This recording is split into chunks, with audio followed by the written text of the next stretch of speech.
لوگ جب حضور تشریف لے گئے تو وہ ناپ تول میں کمی بیشی کرتے تھے. تو حضور علیہ السلام نے جا کے جب اس سورت کی تلاوت کی تو انہوں نے ناپ تول کی کمی کو چھوڑ دیا. امام قرطبی الجامع لاحکام القرآن کے اندر لکھتے ہیں کہ اس دن سے لے کر آج تک اہل مدینہ نے کبھی بھی ناپ تول میں کمی نہیں کی ہے. جب یہ سورت نازل ہوئی تو اس دن سے لے کر آج تک کبھی بھی ایسا نہیں ہوا کہ اہل مدینہ نے اس بات میں کوتاہی کی ہو. تو یہ ابو جہینہ ایک شخص تھا جس کا نام عمر تھا. اس کے پاس 2 سا تھے، پیمانے 2 تھے.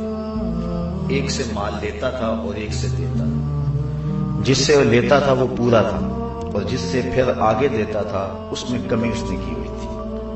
تو اللہ تعالیٰ جل شانہ نے یہ سورت نازل فرمائی کہ ویل للمطففین، خرابی ہے کم تولنے والوں کے لیے. الذین اذا اکتالوا علی الناس یستوفون، وہ جب اوروں سے ماپ لیں تو پورا لیں. وَإِذَا قَالُوهُمْ أَوْ وَزَنُوهُمْ يُخْسِرُونَ، اور جب انہیں ماپ تول کر دیں تو کم کر دیں. یہ چونکہ یہودی یہاں آباد تھے اور ان میں یہ بہت زیادہ کوتاہی پائی جاتی تھی اور ان کی دیکھا دیکھی جو باقی لوگ تھے وہ بھی اس کو عیب نہیں سمجھتے تھے. جب کوئی گناہ معاشرے کے اندر بہت زیادہ پھیل جاتا ہے تو بعض بات ایسا ہوتا ہے کہ معاشرے کے لوگ اس گناہ کو بھی گناہ نہیں سمجھتے، اس برائی کو بھی فن قرار دے دیتے.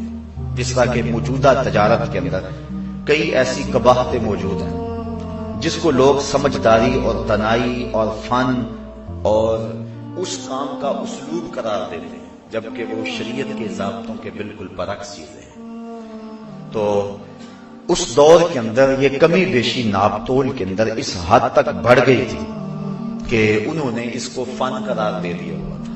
لیکن جب قرآن مجید کی یہ سورت نازل ہوئی تو اس وقت سے لے کر آج تک اہل مدینہ نے ناپ تول میں کمی بیشی نہیں کی. ویسے صحابہ کی عادت تھی، مزاج تھا صحابہ کا، جب وہ 10 آیتیں تلاوت کرتے تھے تو اگلی 10 آیتیں تب تلاوت کرتے تھے جب پہلی 10 پہ عمل کر لیتے تھے. یہ ان کا مزاج تھا. اور مدینہ شریف میں جو جو قرآن اترتا گیا مزاج میں راسخ ہوتا ہے. امام سبہودی نے وفاء الوفا میں لکھا ہے، حضرت عائشہ صدیقہ رضی اللہ تعالی عنہا سے مروی روایت فرماتی ہے کہ اللہ کے جتنے بھی شہر ہیں یہ تلواروں سے فتح ہوئے لیکن مدینہ قرآن سے فتح ہوا تھا. تو ان کی یہ خصلت بد تھی کہ وہ ناپ تول میں کمی کرتے تھے. تو فرمایا ویل للمطففین، کم تولنے والوں کے لیے خرابی ہے. ویسے ویل جہنم کی ایک وادی بھی ہے، ان کو اس وادی کا کہا گیا کہ تمہارے لیے وہ وادی ہے جو ناپ تول میں کمی کرتے ہیں. جب لوگوں سے لیتے ہیں تو پورا لیتے ہیں اور جب لوگوں کو دیتے ہیں تو اس میں کمی کرتے ہیں. اور ایک روایت حضرت عبداللہ ابن عباس رضی اللہ تعالیٰ عنہ سے مروی ہے کہ جب کسی قوم میں عہد توڑنے کی عادت پڑ جاتی تو اللہ تعالیٰ ان پر ان کے دشمن کو مسلط کر دیتا ہے.